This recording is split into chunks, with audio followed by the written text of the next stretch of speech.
Sunday, June 18. Preparing for the final crisis.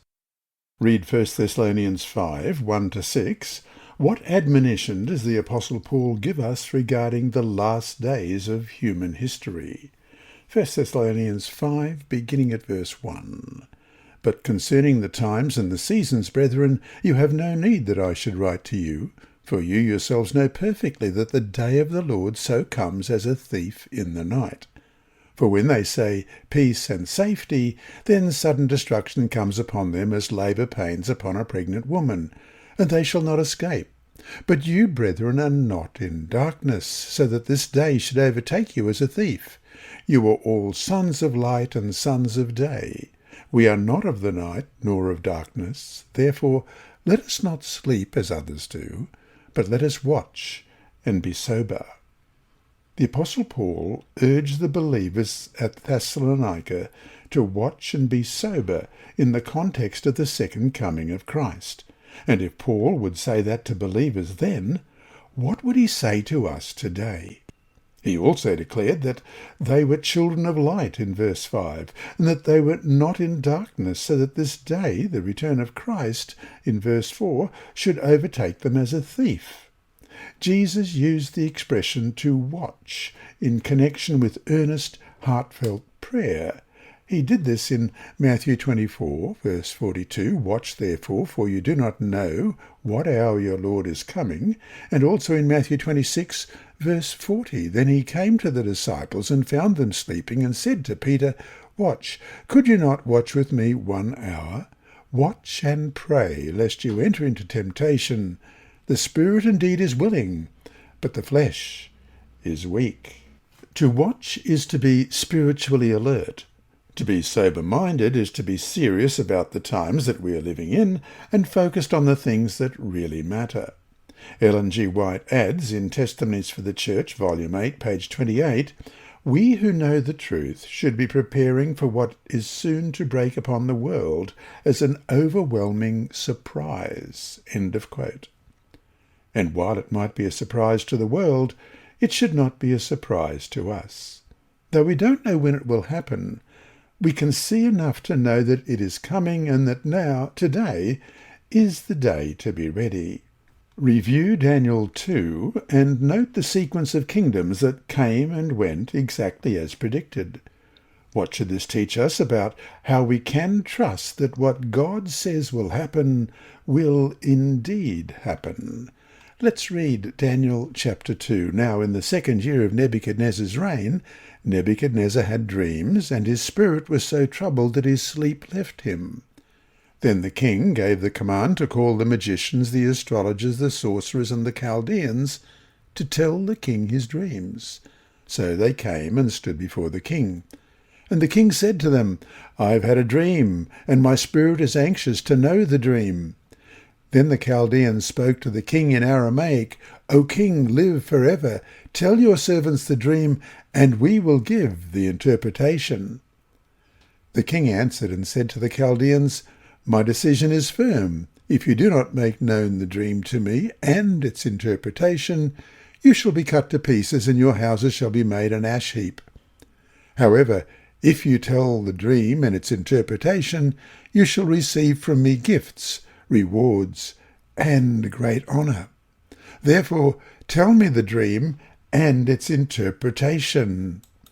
They answered again and said, Let the king tell his servants the dream, and we will give its interpretation. The king answered and said, I know for certain that you would gain time, because you see that my decision is firm. If you do not make known the dream to me, there is only one decree for you. For you have agreed to speak lying and corrupt words before me till the time has changed. Therefore tell me the dream, and I shall know that you can give me its interpretation. The Chaldeans answered the king and said, There is not a man on earth who can tell the king's matter. Therefore no king, lord, or ruler has ever asked such things of any magician, astrologer, or Chaldean. It is a difficult thing that the king requests, and there is no other who can tell it to the king except God, whose dwelling is not with flesh. For this reason the king was angry and very furious, and gave the command to destroy all the wise men of Babylon. So the decree went out, and they began killing the wise men, and they sought Daniel and his companions to kill them. Then, with counsel and wisdom, Daniel asked Arioch, the captain of the king's guard, who had gone to kill the wise men of Babylon. He answered to Arioch, king's captain, "Why is the decree from the king so urgent?" Then Arioch made the decision known to Daniel. So Daniel went in and asked the king to give him time, that he might tell the king the interpretation. Then Daniel went to his house and made the decision known to Hananiah, Mishael, and Azariah, his companions, that they might seek mercy from the God of heaven concerning an secret, so that Daniel and his companions might not perish with the rest of the wise men in Babylon. Then the secret was revealed to Daniel in a night vision. Daniel blessed God of heaven. Daniel answered and said, "Blessed be the name of God forever and ever. For wisdom and might has made to change the times of seasons. He removes kings and raises up kings. He gives wisdom to the wise and knowledge to those who have understanding.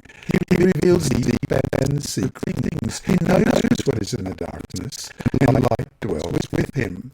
I thank you and praise you, O God and fathers. You have given me wisdom and might, and have now made known to me what we asked of you. For you have made known to us the king's demand." Therefore Daniel went to Arioch, whom the king appointed to destroy the wise men of Babylon. He went and said thus to him, "Do not destroy the wise men of Babylon. Take me before the king, and I will tell the king the interpretation." Then Arioch quickly brought Daniel before the king and said thus to him, "I have found a man of the captives of Judah who will make known to the king the interpretation." The king answered and said to Daniel, whose name was Belteshazzar, "Are you able to make known to me the dream which I have seen and its interpretation?" Daniel answered in the presence of the king and said, "The secret which the king has demanded, the wise men, the astrologers, the magicians, the soothsayers, cannot declare to the king. But there is a God in heaven who reveals secrets, and he has made known to King Nebuchadnezzar what will be in the latter days. Your dream and the visions of your head upon your bed were these.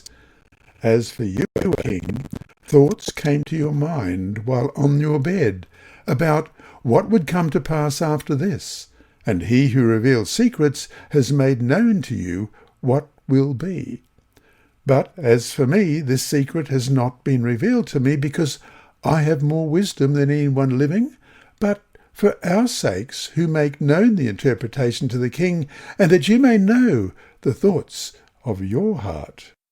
You, O king, were watching, and behold, a great image. This great image, whose splendour was excellent, stood before you, and its form was awesome.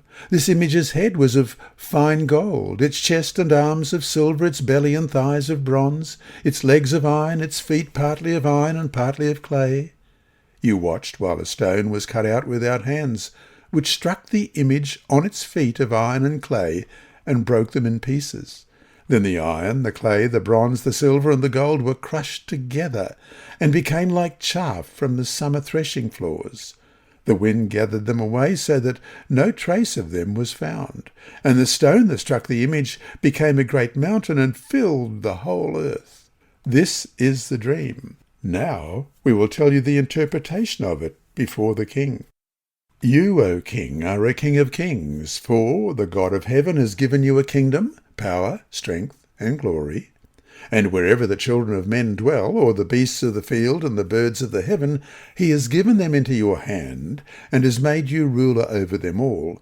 You are this head of gold. But after you shall arise another kingdom inferior to yours, then another, a third kingdom of bronze, which shall rule over all the earth. And the fourth kingdom shall be as strong as iron, inasmuch as iron breaks in pieces and shatters everything. And like iron that crushes, that kingdom will break in pieces and crush all the others. Whereas you saw the feet and toes, partly of potter's clay and partly of iron, the kingdom shall be divided. Yet the strength of the iron shall be in it, just as you saw the iron mixed with ceramic clay. And as the toes of the feet were partly of iron and partly of clay, so the kingdom shall be partly strong and partly fragile. As you saw iron mixed with ceramic clay, they will mingle with the seed of men, but they will not adhere to one another, just as iron does not mix with clay. And in the days of these kings, the God of heaven will set up a kingdom which shall never be destroyed. And the kingdom shall not be left to other people. It shall break in pieces and consume all these kingdoms, and it shall stand forever. Inasmuch as you saw that the stone was cut out of the mount without hands, and that it broke in pieces the iron, the bronze, the clay, the silver, and the gold, the great God has made known to the king what will come to pass after this. The dream is certain, and its interpretation is sure. Then King Nebuchadnezzar fell on his face, prostrate before Daniel, and commanded that they should present an offering and incense to him. The king answered Daniel and said, "Truly, your God is the God of gods, the Lord of kings, and a revealer of secrets, since you could reveal this secret." Then the king promoted Daniel and gave him many great gifts, and he made him ruler over the whole province of Babylon, and chief administrator over all the wise men of Babylon. Also Daniel petitioned the king, and he set Shadrach, Meshach, and Abednego over the affairs of the province of Babylon. But Daniel sat in the gate of the king. Christ has given us these last-day messages so that, knowing what is coming, we can prepare for it. The prophecies of Daniel and Revelation, combined with the modern gift of prophecy, give us divine insight into what is coming upon this world. The prophetic word of God outlines salvation history in advance, and Daniel, too, provides powerful, rational evidence that we can trust God. And so to finish today, Paul says not to sleep as others do. What does that mean? And how can we know if we are indeed sleeping? And if we are, what will it take to wake us? This lesson was read by Dr. Percy Harrold for Christian Services for the Blind. Sponsored by the Sabbath School Department and distributed through Hope Channel Australia, this podcast is also redistributed by Hope Channel Germany, Christian Record Services for the Blind. It is also available on SoundCloud and through multiple podcast distributors, including Apple iTunes. And you can listen and watch at the same time on YouTube. Remember, God is always faithful.